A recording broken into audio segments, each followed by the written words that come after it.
কি এর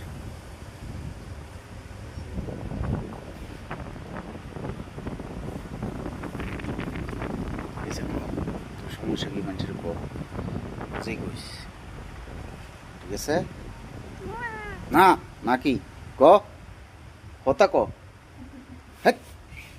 মানুষের বুঝেই ক বলে আমার সমস্যা রোগ সুন্দর হ্যাঁ হ্যাঁ এইটাই তো মানুষের কইবেলা করতেছি ওই যে মিষ্টি চা হ্যাঁ মিষ্টি চাইতেছে মানুষ মিষ্টি খাওয়াইছি না সুন্দর সুন্দর রে মিষ্টি খাওয়াইছি না খাওয়াইছি না ও খাওয়াইতো না খাওয়াইতো না হ্যাঁ মানুষের মিষ্টি খাওয়ানো লাগে